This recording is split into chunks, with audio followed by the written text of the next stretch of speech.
ညီအကိုမောင်နှမဆိုတဲ့တန်ရောစီမြစ်တာတရားတွေကတဘာဝတရားကြီးကပေးထားတဲ့အလွန်ကိုတန်ဖိုးရှိတဲ့လက်ဆောင်တစ်ခုဖြစ်ပါတယ်။ကဘာကြီးမှာဘယ်အရာမှတွေးသားရင်တန်ရောစင်လောက်မခိုင်မြဲနိုင်ကြဘူးတဲ့ဗျ။ဒီလိုပဲနှင်းဖြူနှင်းရီနဲ့နှင်းမုံဆိုတဲ့အမွာညီအမ၃ယောက်ရဲ့တဦးပေါ်တဦးထားရှိကြတဲ့မြစ်တာတရားတွေချစ်ချင်းတန်ရောစင်တွေဟာလည်းလှပပြီးအလွန်ကိုခိုင်မာခဲ့ကြတာပေါ့ဗျာ။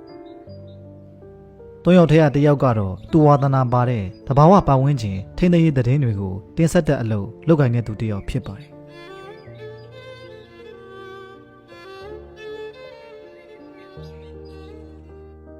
ကဲညီမလေးနေမဘယ်လေးသွားနေလဲပြောပါအောင်။မမရေဒီနေ့ညီမလေးအပင်မျိုးစိတ်အသစ်တစ်ခုတွေ့ခဲ့တယ်။အဲ့ဒါမနေ့ပြန်တောထဲပြန်သွားပြီးတော့နမူနာတွေပြန်သွားယူအောင်မလို့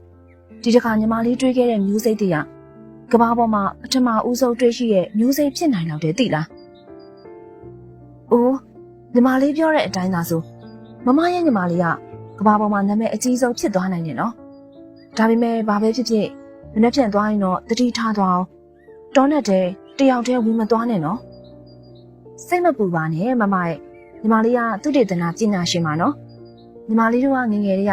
တောထဲကိုအိမ်ဦးနဲ့ကျန်းကျင်လို့ဝင်လိုက်ထွက်လိုက်လုပ်နေကြတာမမှတ်မိတော့ဘူးလား။ညီမလေးကိုယ့်အကိုဂယုဆိုင်နိုင်ပါတယ်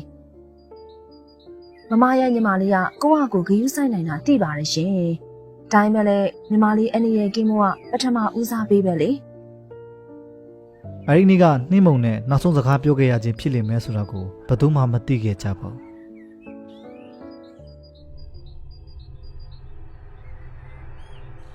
မင်းဖြူကျွန်တော်နှင်းမုံရဲ့လွယ်နဲ့တခြားပစ္စည်းကိုတော့ရှားတွေ့ခဲ့တယ်ဗျာဒါပေမဲ့သူ့ရဲ့အရေးအယောင်တော့လုံးဝမတွေ့ရဘူးအကိုတို့ညီမလေးနှင်းမကိုတွေ့အောင်ရှာပေးကြပါနော်ဒီချိန်ဆိုညီမလေးတောထဲမှာအရန်ကြောက်နေရှာမှာမမညီမလေးတို့နှင်းမကိုတွေ့အောင်ရှာကြမှာပါနော်ညီမလေးတို့နှင်းမကိုပြန်တွေ့မှာပါနော်မမ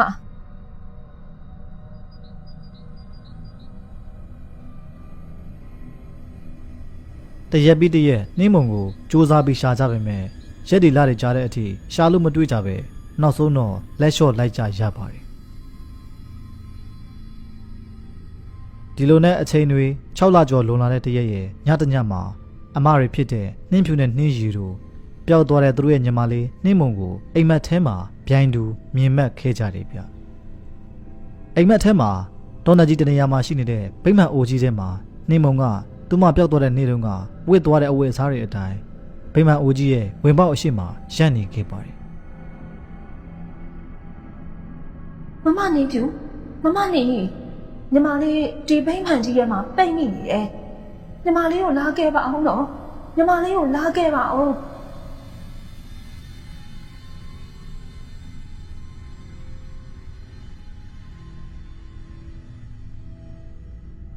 မမလေးနှင်းမကိုအိမ်မက်မက်သေးရဲ့ညီမလေးလည်းအတူတူပဲညီမလေးလည်းဗိမာန်အိုကြီးကိုအိမ်မက်ထဲမှာမြင်လိုက်ရတယ်မလားဟုတ်တယ်မမညီမလေးနှင်းမကိုအဲ့ဒီမှာရှိနေတယ်သူအကူကြီးလိုအပ်နေတယ်ဟုတ်တယ်မနှက်ဖြန်မမတို့အိမ်မှာဆုံးကြရအောင်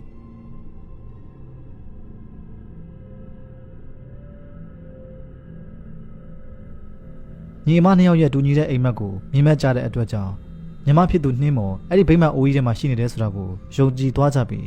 ညီမဖြစ်တဲ့နှင်းမုံကိုတွားရောက်ကဲတင်ဖို့ဆုံးဖြတ်လိုက်ကြပါတယ်မမဒီကိစ္စကိုလူကြီးတွေကိုအသိမပေးတော့ဘူးဆိုတာသိကြလားယင်သိကြတဲ့နှင်းကြီးမမတို့ရဲ့အိမ်မက်ကြားကိုပြောပြလိုက်ရင်ဘယ်သူမှယုံကြမှာမဟုတ်ဘူးပြီးတော့မမတို့အခုလိုတောနတ်ကြီးတွေကိုသွားမယ်ဆိုတာသိခဲ့ကြရင်လေတာဝန်ရှိတဲ့သူတွေကမမတို့ကိုပေးသွားကြမှာမဟုတ်ဘူး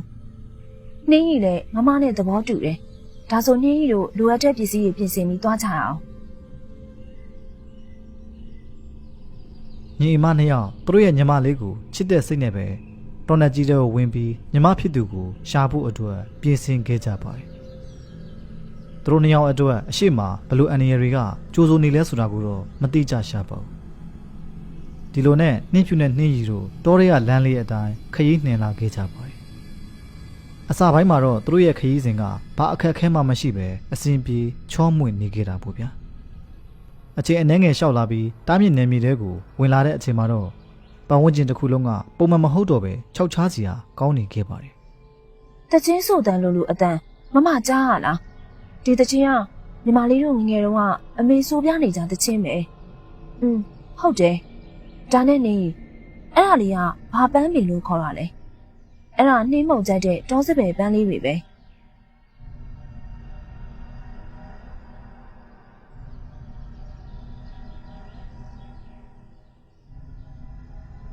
ပတ်ဝန်းကျင်ကပုံမှန်မဟုတ်တော့တယ်လို့ပဲညီမလေးနေရီမမနာမခွာပဲတတိနဲ့လိုက်ခဲ့နော်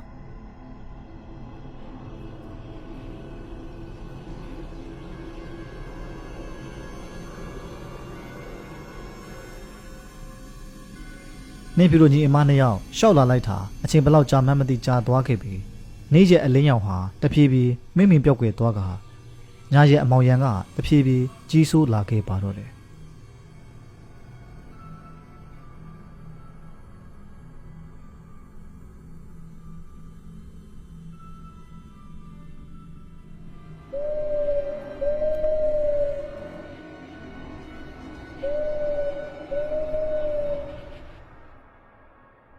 မမတို့နောက်ကိုတယောက်ယောက်လိုက်လာတယ်လို့ခံစားနေရတယ်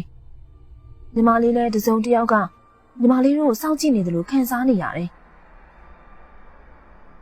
နင်းဖြူတို့ဟာတော့ကနက်တဲ့ထက်နက်လာတဲ့လောက်မမြင်ရတဲ့အန်ရည်တွေနဲ့ပိုကြုံနိုင်ရတာကိုသိပေမဲ့လေ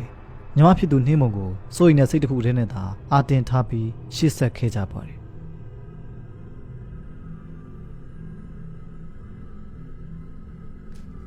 အနေငယ်လျှောက်လာပြီးတနေရာအရောက်မှာသူတို့ရဲ့အရှိမအိမ်မက်ထဲမှာမြင်ခဲ့တဲ့အတိုင်းဗိမ္မာန်အိုကြီးကိုတွေ့သွားခဲ့ကြတယ်ဗျ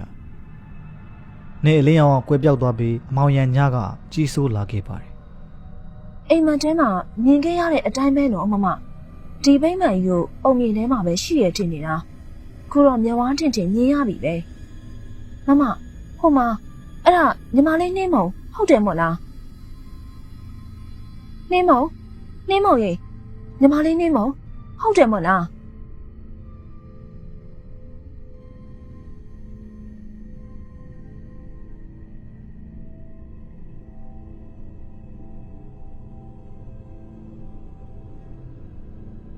နောက်ဆုံးတော့မမနှင်းဖြူနဲ့မမနှင်းကြီးတို့ညီမလေးစီရောက်လာကြတာပဲ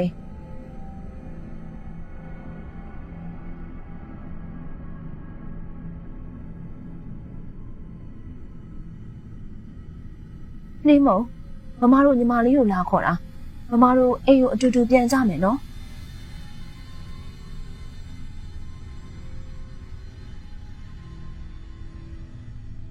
အေးဟုတ်တယ်ညီမလေးတို့အိမ်ကိုအတူတူပြန်ကြမယ်မမနေဖြူနှင်းမုံကတခုခုထူးဆန်းနေတယ်လို့ပဲ နှင်းမုံရဲ့ပုံမှန်မဟုတ်တော့တဲ့စကားအတန်နဲ့အမိုးအရာတို့ကိုမြင်လိုက်ရပြီးနှင်းဖြူနဲ့နှင်းရီတို့ညီမဖြစ်သူဟာအရင်လိုမဟုတ်တော့တာကိုခံစားမိလိုက်ကြပါတယ်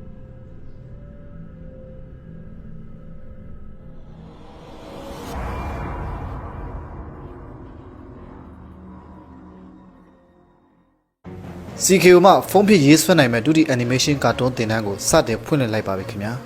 software သွင်းပြီး animation အခြေခံမှစတင်ပြီးတော့အခုဗီဒီယိုမှာပါတဲ့ animation movie ကိုဆွဲနိုင်တဲ့အထိလေ့လာသင်ကြားရမှာဖြစ်ပါတယ်ဗျ social media မှာ animation story ဖန်တီးပြီးတော့ဝင်ငွေရှာလိုတဲ့သူတွေကာတွန်းနည်းပညာနဲ့မိမိရဲ့စိတ်ကူးရင်ကဘာကိုဖန်တီးလိုသူတွေဝါသနာအနေနဲ့ရောဝမ်းစာအနေနဲ့ရောလေ့လာလိုသူတွေ CKO ကဖန်တီးထားတဲ့ဗီဒီယိုတွေအတိုင်းစိတ်ဝင်စားဖန်တီးခြင်းသူများအတွက် CKO မှာ Yo-Yo Class နဲ့ Master Class ဆိုပြီးတော့သင်တန်း2မျိုးဖွင့်ပေးထားပါပြီခင်ဗျာမိမိကျန်တဲ့တရားအတန်းအောင်ရွေးချယ်ဖို့ CKO မှာအတန်းအရင်နဲ့သိကျင်အောင်မေးလို့ရပါပြီနော်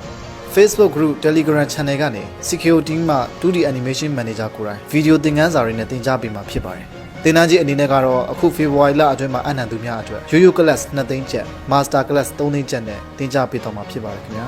သင်တန်းသားအကန့်အသတ်ရှိသလိုသင်တန်းကြီးကလည်း February လကုန်တာနဲ့ပြောင်းလဲတော့မှာဖြစ်လို့အခုအပ်ချင်အခုပဲအပ်လို့ရပါပြီခင်ဗျာ